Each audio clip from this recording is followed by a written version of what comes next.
The role of a team of special operators is unique, and its members are uniquely trained and qualified to carry out their hazardous and adventurous assignments. Every member is a volunteer who has passed rigorous testing. Class 263, no weak secured. Because the job calls for rugged operators with great mental and physical endurance, calisthenics are not only a part of the initial training period, but a day-to-day, year-round activity. SOF includes all aspects of the military's innovative might: air, land, and sea. Day or night, hot or cold, special operators train and work to accomplish their mission. No task or assignment is too difficult for these brave men and women.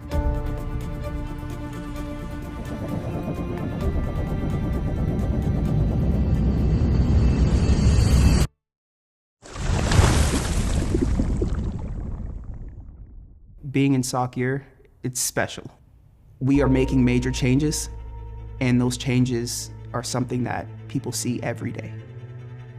Our activities as they relate to current events in the news and to the partner forces as NATO becomes increasingly more important, SOCEUR is right in the middle of it. Today, as we raise the Swedish flag, we stand together in unity and solidarity. We continue to see results across the spectrum of conflict on a daily basis because of the investment that SOF has had in our NATO partners here in Europe. Outgunned and outnumbered, Ukrainian soldiers and civilians alike are mounting a stiff resistance. We're at a point where everyone else is looking at us, not only the SOCEUR, but the European Command, and how we respond in support of our allies and partners. You can bet that China's looking at us right now. You can bet that our partners in Taiwan, they're looking at us right now as well, and how we respond in our support to Ukraine and our NATO allies, because that in itself is deterrence if we are successful.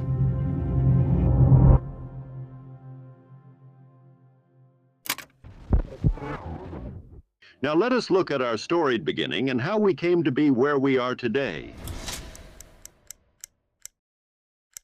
If you look throughout history, Special Operations Forces have always been right in the middle of it, the forefront of tactical, operational, strategic decision-making, and that's no different here. In World War II, they had these initial Jedburgh teams derived of 3 personnel, 1 US, 1 French, 1 Belgian, to be able to jump behind enemy lines, provide initial information, and then also support the follow-on operations for those conventional forces. Following World War II, our nation saw the need for a non-conventional force. Thus, the 10th Special Forces Group Airborne, the originals, was activated in 1952. 1 year later, 1st Battalion was officially constituted at Bad Tölz in Germany. Special Operations Command Europe traces its lineage to the establishment of Support Operations Command Europe in Paris, France, on the 22nd of January, 1955. The command moved to its permanent home of Stuttgart, Germany in 1967, and in 1983 it received its current name designation. In the late 80s, an air component was added to the command. The 352nd Special Operations Wing, based at Mildenhall, England, currently fills that role. To make the trifecta of air, land, and sea complete, Naval Special Warfare Task Unit Europe resides at Panzerkaserne and provides elite operational support. The most notable operations of the late 20th century were 2 successful combat recoveries of American pilots downed by enemy fire over Serbia. After 9/11, Special Operations Command Europe became heavily engaged in countering terrorism and extremism within the Middle East and Europe alongside our allies and partners.